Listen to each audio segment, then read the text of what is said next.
What is cellular network? Cellular network is a mechanism which is used to provide wireless communication between two nodes. Cellular system क्या है?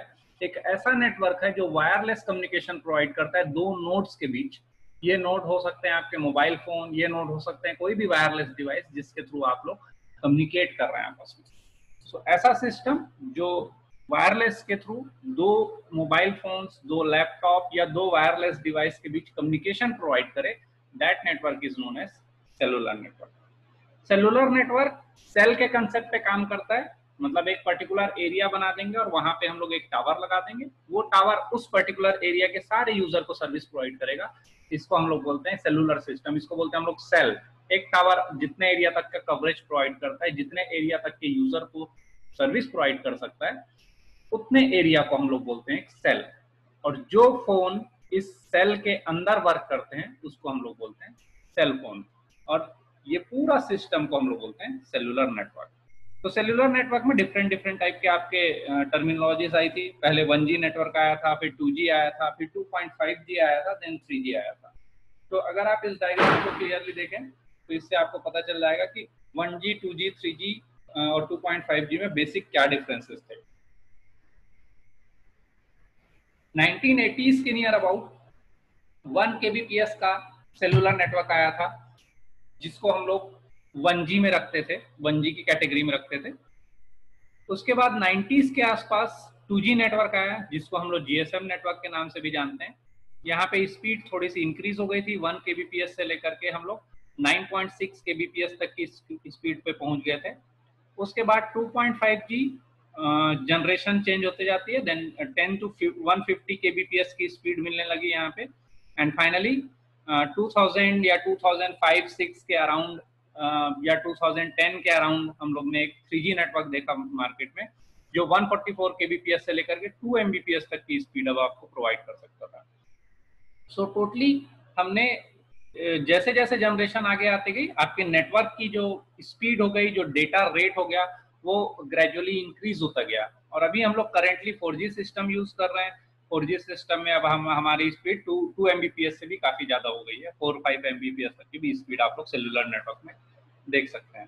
सो 1G, 2G, 2.5G, 3G and now 4G system भी आपके launch हो चुके हैं। 4G system भी आपकी working में आ चुके हैं। हर एक जनरेशन में जब नया जनरेशन आए तो कुछ ना कुछ चेंज आए, तब आप उसको एक नया जनरेशन में काउंट कर सकते हैं। तो क्या ऐसे चेंजेस थे जिसको जो 1G में थे, और 1G के क्या ऐसे चेंजेस थे जो 2G में इंक्लूड किए गए, 2G के कौन से ऐसे चेंज थे जिसको 2.5 में डाले, और 2.5 में क्या ऐसा नया मॉडिफाई किया गया कि हमने थर्ड जनरेशन में उसको काउंट किया।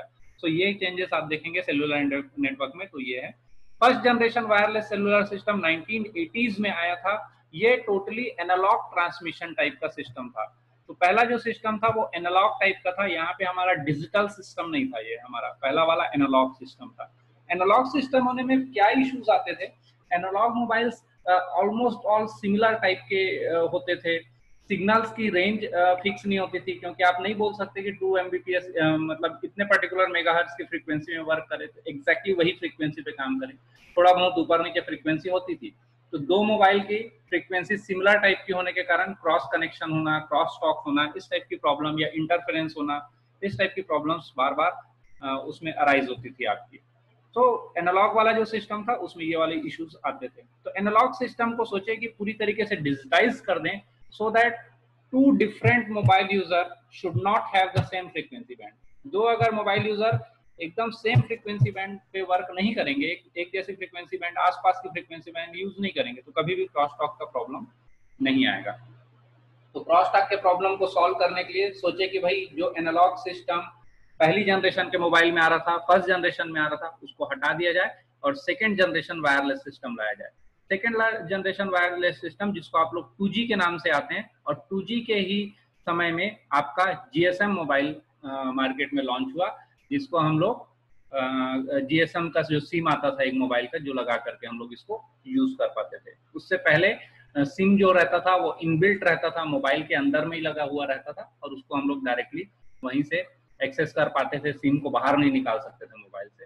अब यहाँ पे जब 2G मोबाइल आया तो 2G मोबाइल ने सबसे पहला क्या किया, इस एनालॉग ट्रांसमिशन को डिजिटल ट्रांसमिशन में कन्वर्ट किया। डिजिटल ट्रांसमिशन में कन्वर्ट करने से ये हो गया कि जो इंटरफेरेंस आते थे, जो नॉइस का प्रॉब्लम आता था वो दूर हो गया, क्रॉस टॉक वाला प्रॉब्लम दूर हो गया, तो टोटली डिजिटाइज सिस्टम हो गया। साथ में हमारी जो स्पीड थी, जो जैसा कि आपने देखा कि 1G जो सिस्टम था हमारा, वो 1G सिस्टम में आपकी स्पीड 1 kbps तक की मिलती थी, तो 2G में हम लोग को 9.6 मिल गई, तो speed near about 10 times increase हो गई हमारी। तो 2G सिस्टम में दूसरा एक अच्छा सॉल्यूशन मिला 1G से कि वो स्पीड बढ़ गई, डिजिटल ट्रांसमिशन तो मिल ही गया, डिजिटल ट्रांसमिशन मिलने के साथ नॉइस और को इंटरफेरेंस जो होता था वो वाला प्रॉब्लम सॉल्व हो गया। तीसरा, 2G में हमारा एक GSM सिस्टम लॉन्च हुआ, जो कि हमारा मोबाइल फोन और सिम फोन दो चीज में डिवाइड हो गया हमारा मोबाइल। पहले मोबाइल और सिम दोनों एक ही रहते थे, उसमें इनबिल्ट रहता था, तो उसको आप लोग अलग नहीं कर सकते थे। यहाँ पे सिम और मोबाइल दोनों डिफरेंट डिफरेंट डिवाइस हो गए, आप किसी भी सिम को किसी भी मोबाइल में लगाने की फैसिलिटी मिल गई, और ये टोटली सिस्टम ग्लोबल हो गया, जिसलिए हम लोग इसको GSM सिस्टम बोलते हैं।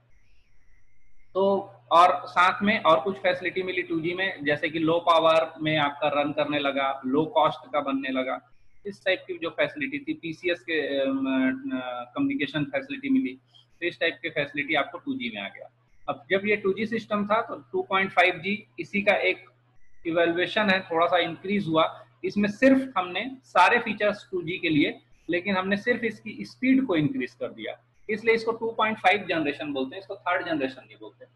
जब तक कि आप किसी मोबाइल को एक नया जनरेशन में नहीं डाल सकते, जब तक कि आप कम से कम उसमें कुछ 2-3 नए फीचर्स ऐड ना करें। नए फीचर्स आपके जब ऐड होते हैं, नई सर्विसेज अगर यूजर को आप प्रोवाइड करना चालू कर देते हैं, तब आप उसको एक जनरेशन आगे मानते हैं और नेक्स्ट जनरेशन का सिस्टम मानते हैं। तो 2G में जितनी सर्विसेज मिल रही थी वो सेम टू सेम सर्विसेज 2.5 में भी मिली, इसलिए इसको 2.5G बोले, इसको 3G नहीं बोले, क्योंकि इसने कोई भी एडिशनल सर्विस ऐड नहीं किया था, सिर्फ इसने स्पीड इंक्रीज किया था। 9.6 kbps की स्पीड अब 100 kbps तक हो गई थी। फिर 3G सिस्टम आया, जिसको ब्रॉडबैंड एंड मल्टीमीडिया टेक्नोलॉजी बोले। इसमें हम लोग का जो स्पीड था वो 2 Mbps तक के बढ़ गई, और थोड़ा सा कवरेज एरिया भी ठीक ठाक आपको अच्छा मिलने लगा। उसके बाद अभी 4G जैसे सिस्टम लॉन्च हुआ है, तो 3G और 4G में आपका डिफरेंस ये है कि 4G आपको live communication, live video conferencing की फैसिलिटी प्रोवाइड कर रहा है, जो कि पहले के 3G सिस्टम में नहीं थी। 3G सिस्टम में आप वीडियो ट्रांसमिट कर सकते थे, सेंड कर सकते थे, but live streaming and live conferencing की जो फैसिलिटी है वो 4G में आपकी लॉन्च हो गई। आने वाले जनरेशन में हो सकता है कुछ और नए फीचर्स के साथ आपको मिलता जाए। ऑब्वियस है स्पीड तो इंक्रीज होगी होगी, साथ में कुछ ऐसे एड ऑन फीचर मिलेंगे जो पुराने जनरेशन में नहीं है। जब एड ऑन फीचर्स आते हैं तभी आपका एक जनरेशन उसको नेक्स्ट मानते हैं। तो 1G, 2G, 2.5G and 3G, यहाँ तक आप देख लीजिएगा बेसिक डिफरेंसेस क्या क्या है मोबाइल के।